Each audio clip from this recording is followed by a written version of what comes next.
Hi guys, happy Monday, May 4th. May the 4th be with you.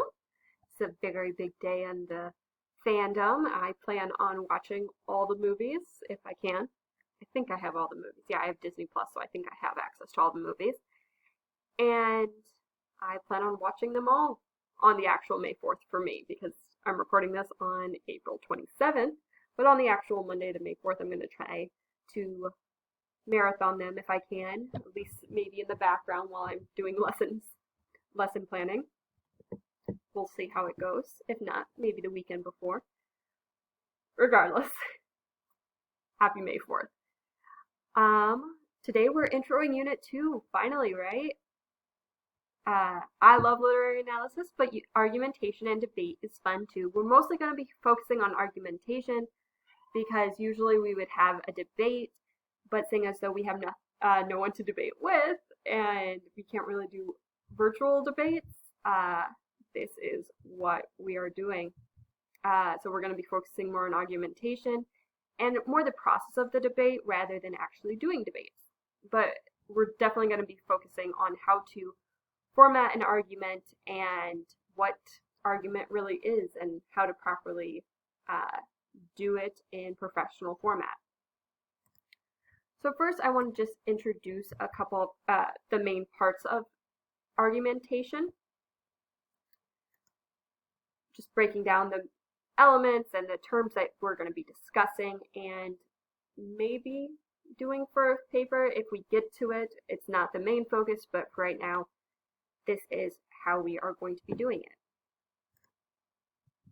At the very least, these are going to be on a future quiz, so I want you guys to know these terms and take notes on them, whether you are taking notes on them via a document on Google or in your notebook. Take notes. This is just like the classroom. I want you guys to have your own copy of these notes. So first, the elements of argumentation. We're going to be going in order. First is the hook, so the opening lines or near opening lines that grab the reader's attention and make him or her feel invested in the topic. So this is what a hook is usually in every single piece of writing you have. It's something that is attracting the reader. It's getting them to know what you will be discussing and or, in this case, arguing. So the claim. This is kind of like a thesis statement in other papers. A claim is an arguable and defendable statement of opinion or belief similar to a thesis, the essential point of the speech essay. And while there's a difference between argumentation and opinion is more emotional based when you are defending it. Argumentation has supports and has different elements to it. So we'll go into that later though. And then the next part is supporting evidence. So specific information that makes a claim believable. Examples, statistics, anecdotes, authoritative testimony, and such. And this is what makes it not an opinion paper or opinion piece, but an argument. Okay, so into the second bit of our elements of argumentation. Sorry. I would start with concessions, which is statements that acknowledge opposing arguments and perhaps indicate that they have some merit. So pretty much stating what the other side is and saying, okay, so this is their side and they have a point, but then you get into refutations. Specific ideas or explanations that weaken the opposing arguments or expose inaccuracies in them. So starting with concessions and saying, yeah, they have a point here and this is their point they're making and yeah, it has some merit, but here is how I am arguing against that because it may have inaccuracies in it or it doesn't quite make a lot of sense.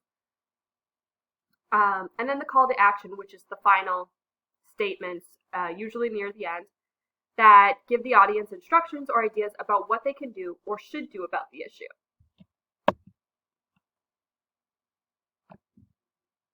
Sorry. Okay. So first, now let's get into rhetorical appeals, which was developed by Aristotle in his Modes of Persuasion. So they're the means of persuading others to believe a particular point of view. They are often used in speech writing and advertising to sway the audience. And there's three types, which show in this rhetorical triangle, which also comes from Aristotle's modes of persuasion. There's ethos, pathos, and logos. You might have heard of these before. So ethos is pretty much the Greek term for ethics. So it's persuading the audience by making the speaker more credible, using factors, factors including like the person's status, their awareness of the issue, their professionalism, if they're a celebrity, research, and so forth. So who you are and how you support your argument is why they believe you, your ethics. And then there's the pathos, which is the Greek term for emotion. So you're expressing your ideas and you're persuading them through emotions. So you're making the person feel excited, sad, angry, motivated, jealous, or any of the other numbers of emotions that may persuade them to act based on what you say. So you're using emotion to persuade them. And then logos, which is using logic. So it's the Greek term for logic. And it's just using facts, research, and other message elements that provide proof or evidence to the claim you're making. So this is my statement, and this is why it's right, because it's backed up by these facts and this research and this scientific proof, this picture right here that shows it. Sorry, I don't know why it was like off in the side, but anyway.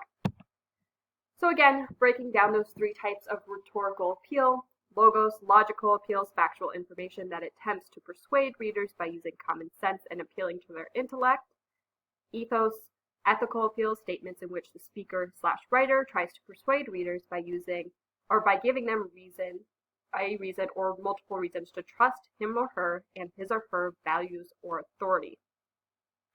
And then pathos, emotional appeals, tone-intensive information designed to persuade readers by provoking their feelings. But ethos is what I think is used a lot especially when it comes to ads, is because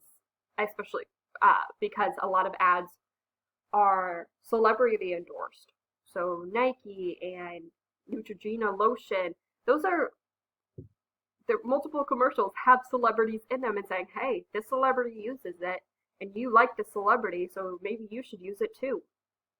Gives them authority over you in a way because you trust the people or the actors or the celebrities who are endorsing this product. So that is the introduction to the argumentation unit. And then the first thing I want you to do is to read this mentor text. School suspensions don't work. It's time for something better. This is a great article that really showcases what argumentation is and all the points of argumentation. So I want you to read this so you get a better understanding. I don't have an activity along with it. You don't have to write an essay or anything of the sort. Just read the text. I'm trusting you to read this text without having to do an assignment with it. Can you do it? I think you can. So read the text, get a better idea of what argumentation really is and how it differs from opinion, because we will be going over,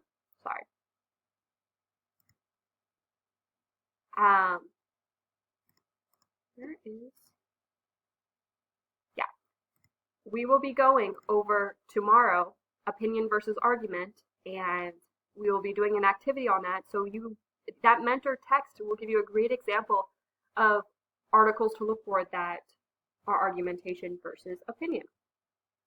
Okay, so that is it for today. I will see you tomorrow, and have a great Monday.